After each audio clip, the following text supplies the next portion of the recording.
Cette émission est sponsorisée par NordVPN. Un VPN est un outil important pour votre vie en ligne puisqu'il permet de chiffrer votre activité afin d'à la fois protéger votre anonymat, mais aussi vos données personnelles. Mais face aux menaces grandissantes du monde virtuel, parce que je vous rappelle que ça finit toujours avec des robots qui veulent nous buter, en plus de cette fonctionnalité habituelle, NordVPN va plus loin. Notamment avec sa fonctionnalité de protection anti-menace qui agit même si le VPN n'est pas actif. Il vous protégera des trackers qui récoltent vos données à des fins commerciales, mais aussi des sites malveillants et des publicités invasives. Ça vérifiera également les fichiers que vous téléchargerez et les effaceront immédiatement s'ils sont infectés par un virus avant qu'ils puissent endommager vos données. Il y a aussi leur fonctionnalité Dark Web Monitor qui permet de scanner le Dark Web et de vous alerter en cas de fuite de vos identifiants. Ou si une IA consciente y émerge et prépare un plan pour vous détruire. Ouais, je vais peut-être activer ce truc moi. Et puis, évidemment, NordVPN vous permet toujours de contourner les restrictions géographiques sur certains sites et plateformes, ce qui vous permettra, pourquoi pas, de regarder Avatar 2 ou les derniers Marvel sur le Disney+ américain. Même si je vois pas très bien pourquoi vous auriez envie de vous infliger ça, je préfère encore que les machines me tuent tous. Bref, jusqu'au 29 novembre, en cliquant sur le lien dans la description, nordvpn.com/nexus6, vous aurez droit à 4 mois offerts sur tous les abonnements NordVPN de 1 et 2 ans. Comme d'habitude, NordVPN a une politique de test sur 30 jours, donc si vous n'êtes pas satisfait lors du premier mois, vous serez totalement remboursé. Et maintenant, votre émission. Soleil sur vous, citoyennes et citoyens, bienvenue sur le Nexus 6. Je suis le capitaine. Navré pour ces quelques mois de pause, mais sachez qu'on est en plein travaux du vaisseau, parce qu'on a trouvé un petit coin sympa sur la planète Scorburast, et on a décidé de s'y installer. Du coup, on a dû déplacer le vaisseau, réadapter certaines pièces, notamment le salon qu'on a un peu agrandi en hauteur. Je sais pas si ça se verra à l'image, mais en tout cas, ce sera plus pratique pour nous. Tout l'équipage bosse là-dessus depuis des semaines, surtout Cyril, donc vous pouvez lui envoyer du courage. Et on a eu notre lot de retard, de temps perdu dans des conneries, mais on est en train d'en voir le bout, rassurez-vous. Bref, passons à ce qui nous intéresse aujourd'hui. L'une des sorties surprises de la fin de l'année 2023, The Creator de Gareth Edwards. The Creator nous envoie de la dernière moitié du 21e siècle. Suite à l'explosion d'une bombe nucléaire à Los Angeles, l'humanité est en guerre contre les IA à qui l'on impute cette tragédie. Toutes ? Non. La nation de la Nouvelle-Asie vit, elle, en harmonie avec les êtres synthétiques, et c'est surtout le monde occidental qui s'est lancé dans cette croisade anti-grippin, et notamment les États-Unis, qui, pour asseoir leur domination sur le monde, ont créé l'USS Nomad, une station spatiale capable de frapper n'importe où sur le globe. Nous suivrons Joshua, ancien agent des forces spéciales qui fut infiltré chez les sympathisants IA, et qui devra partir sur les traces de son passé afin de détruire une arme pouvant signifier la fin de l'humanité. Une gosse. Mais arrêtez de faire des mioches! Je l'ai toujours dit! C'est dangereux, ces merdes-là! Il cherchera aussi à retrouver son amour perdu en la personne de la Jennifer Lawrence, version hongkongaise. Une femme qui semble avoir un lien avec la gamine de l'Apocalypse. Et enfin, il devra éliminer Nirmata, un personnage mystérieux, créateur de l'IA. En gros, action, morale et émotion, la recette gagnante pour toute œuvre de SF. On l'a vu dans la vidéo où je m'interrogeais sur l'avenir du cinéma de science-fiction, j'attendais énormément de ce film. Déjà parce que cela faisait longtemps que Gareth Edwards n'avait pas réalisé, 6 ans, ce qui est tout de même très long dans le métier. Gareth, c'est un type pour lequel j'ai une certaine affection, notamment du fait de son premier long métrage, Monsters, un bon petit film de SF avec un budget de 500 000 $, tout aussi minimaliste que son scénario. Un road trip dans le nord du Mexique, envahi par des créatures extraterrestres. Succès surprise à la fois critique et financier, le film lui permit de se lancer dans le grand bain hollywoodien avec Godzilla en 2014 et Rogue One en 2016. En gros, du très moyen et de la Madeleine de Proust, sympa mais un petit peu surestimé. Donc autant dire que le réalisateur britannique n'avait pas, à mon sens, réellement transformé l'essai. Et c'est bien dommage, car on sentait un potentiel chez lui. Une certaine idée du cinéma, avec des décors réels, et un je ne sais quoi qu'il arrivait à insuffler dans ses films, mais qu'il m'est difficile de définir. Et je ne parle pas de son appétence pour le gigantisme, terme galvaudé qu'on ressort à toutes les sauces quand on parle de son travail. Oui, il y a une notion de gigantisme dans chacun de ses films, il semble même qu'il prenne un certain plaisir à mettre en scène des gros trucs, comme ici avec cette scène de Rogue One, où il joue sur les différentes perspectives entre les vaisseaux et l'étoile noire. Très bien, mais avouez qu'il est difficile de faire d'autres choix de mise en scène lorsque tu réalises des films avec des stations spatiales et des monstres géants. En tout cas, avec The Creator, j'espérais qu'on allait enfin voir émerger de manière plus claire son style propre. Et puis, mes attentes étaient conditionnées par une multitude d'autres aspects. Notamment la présence au casting de John David Washington, un comédien qui monte depuis 2018 et dont j'apprécie le jeu et le charisme. Mais aussi Ken Watanabe, que j'adore. N'oublions pas l'univers esthétique, qui donnait franchement envie avec ses robots au design particulier, ses décors de SF grandiloquents. L'ensemble de la direction artistique me ramenait à des œuvres que j'appréciais, notamment celle de la Japanimation des années 90, une vibe nostalgique qui d'habitude me fatigue un peu, mais cette fois, je dois avouer que je ne voulais pas bouder mon plaisir. Mais au-delà de ces références mythiques, je retrouvais dans The Creator des similitudes avec d'autres réalisateurs tels que Neil Blomkamp. Une forme d'amour de la machine au sens large, un traitement particulier dans leur présence physique, de comment elles agissent sur le monde à la fois de manière très réaliste, tout en faisant appel à des inspirations qui ne le sont pas. Ces deux réalisateurs me donnent une impression de gourmandise à ce niveau.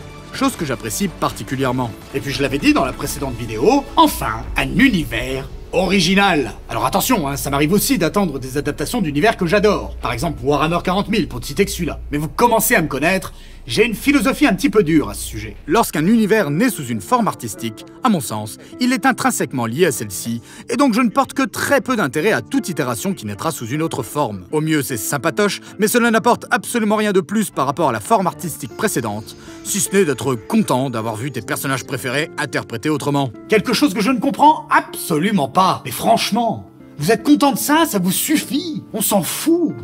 Et au pire, et c'est le cas le plus récurrent, cela dénature complètement ce qui fait la substantifique moelle de l'œuvre adaptée, la vidant complètement de toute raison d'exister d'un point de vue artistique. N'est-ce pas? What the actual fuck? Je mets de côté les adaptations en jeux vidéo, puisque contrairement aux arts purement audio et visuels au sens large, ici, on nous permettra d'être actrice ou acteur au sein de l'univers que l'on aime, ce qui est un changement de paradigme suffisamment fort pour donner potentiellement un réel intérêt à cette adaptation. Vous l'aurez compris, à choisir entre un film qui présente un univers complètement nouveau et un autre qui sera l'adaptation d'un univers existant, même si je le kiffe, je préférerais toujours le premier. Et c'est ce que me proposait The Creator. Et ça faisait putain de longtemps. Ah, quel plaisir. Et au final... Vous savez, j'ai vraiment hésité à faire cette vidéo parce que j'ai pas l'impression d'avoir grand chose d'intéressant à dire dessus. C'est vide. Non, ce serait un peu injuste de dire ça.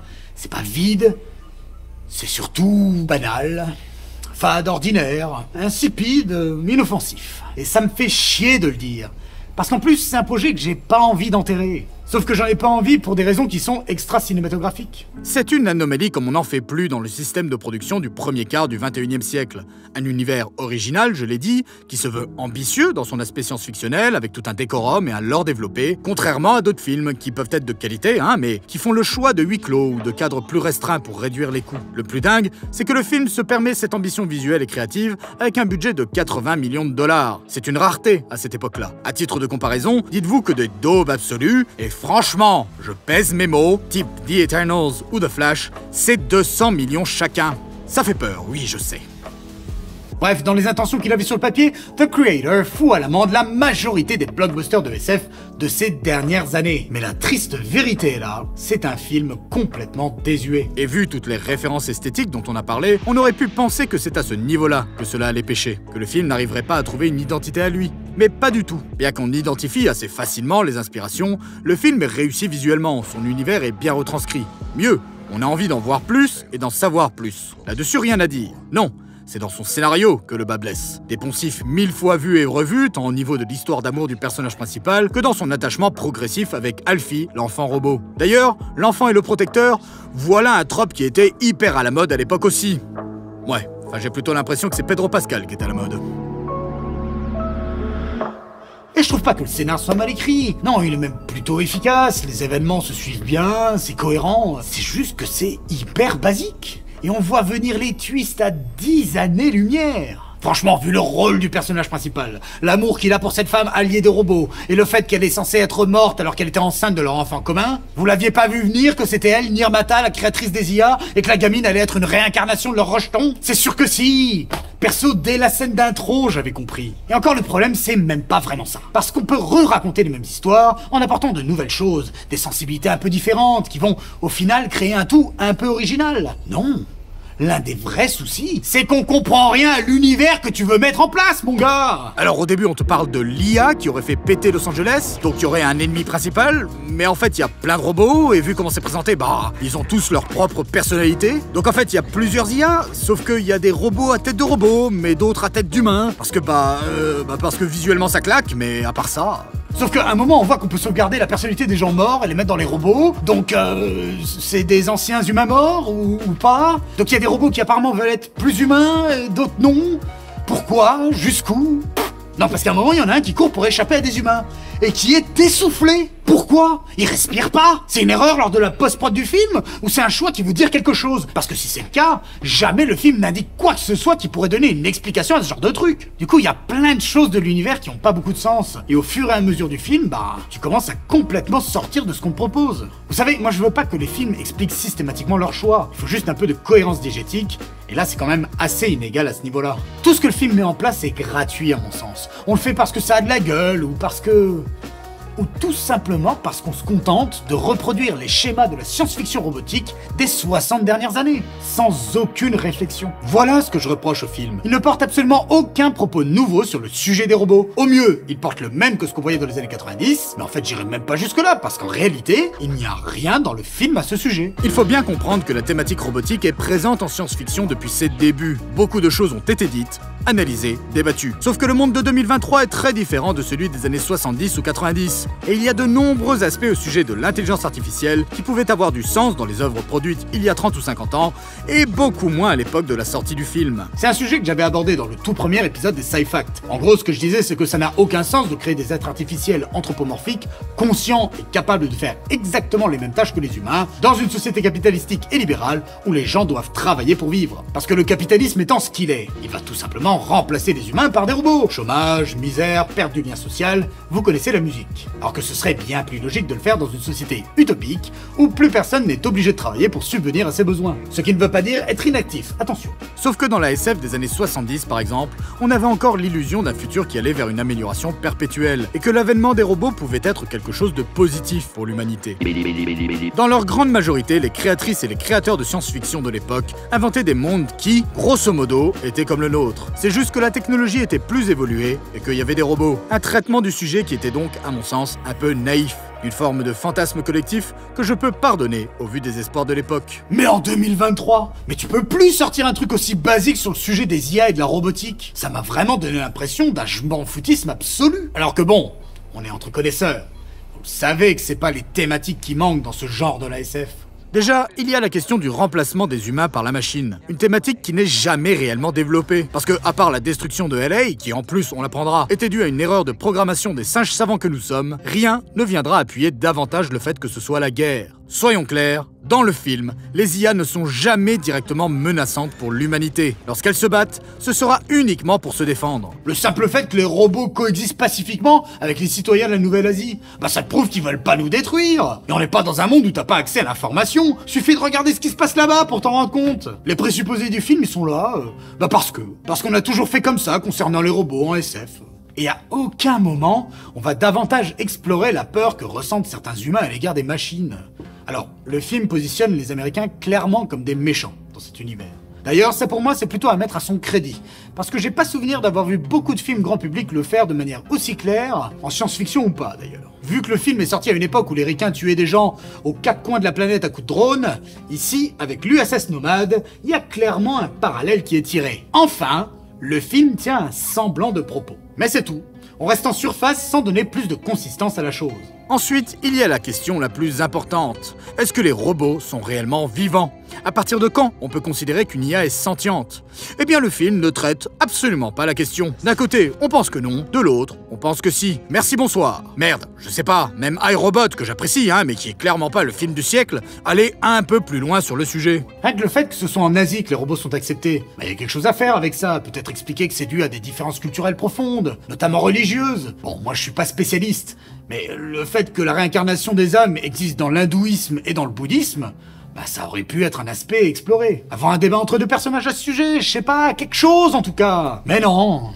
Et c'est vraiment ce manque de profondeur dans chacun de ces aspects qui fait que The Creator est un film sans saveur. C'est dommage parce que y avait tout pour que ça fonctionne. Les séquences d'action sont plutôt réussies, certaines scènes ça et là apportent une touche comique pas désagréable, et d'autres prennent le temps de créer un background aux personnages secondaires. Par exemple, celle où il y a le soldat là, américain qui meurt et dont on transfère la conscience dans le robot. À son réveil, il comprend qu'il est mort et qu'il lui reste que quelques secondes de conscience. Tout de suite, il appelle sa femme, il veut lui parler, on sent sa détresse, le choc que c'est. Et là, oui, le film y touche quelque chose du doigt. Mais trop rarement, malheureusement. Notamment dans la relation entre Alfie et Joshua, aspect central de l'œuvre, dont on ne comprend pas l'évolution. Un homme traumatisé et haïssant les machines, qui très rapidement change de fusil d'épaule, juste parce que cette machine ressemble et agit comme une enfant. Je suis désolé, mais ça aurait nécessité autre chose que les banalités que le film nous sert pour nous le faire croire. Pour le coup, ça aurait été génial que le film ait une conclusion négative, avec un twist final où l'enfant sert réellement à mettre fin à l'humanité. Vu que le film nous présente la gentillesse du robot gosse de manière évidente, en jouant sur des choses classiques. À aucun moment, en tant que spectateur, on ne la remet en question. Ils auraient pu nous piéger là-dessus. Du coup, ça aurait définitivement validé la forme innocente d'Alfie et l'effet que ça aurait eu à la fois sur nous, mais aussi sur le personnage principal. Et il y aurait eu plein de questionnements qui en auraient découlé. Sur notre humanité, le fait que l'empathie inhérente à notre condition d'homo sapiens peut des fois se retourner contre nous. Les machines, tout en calcul et en logique, se seraient ainsi sciemment servies de nos émotions pour nous détruire. Alors même que, en tout cas dans l'univers de ce film, elles ressentent également des émotions, devenant ainsi tout aussi monstrueuses que les humains. Attention, c'est pas très original non plus ce que je viens de dire. En plus, vous savez que je suis pas fan des twists. Et je reconnais que c'est un peu bête de souhaiter une fin qui porte un message complètement inverse à celui que porte le film. Mais ça aurait été, je pense, un peu plus intéressant que le happy end qu'on nous a servi. Après, j'ai quand même envie de vous encourager à voir The Creator, pour vous faire votre propre opinion. Surtout si vous n'êtes pas amateur de science-fiction robotique. Je me dis que des personnes qui seraient moins habituées à ces thématiques réussiraient peut-être à en tirer certaines choses. Qui sait? Merci pour votre écoute, citoyennes et citoyens. N'hésitez pas à vous abonner et à activer la cloche, mais aussi à nous soutenir sur Tipeee si vous souhaitez qu'on continue à voler. Soleil sur vous, et à très bientôt sur le Nexus 6. Ciao.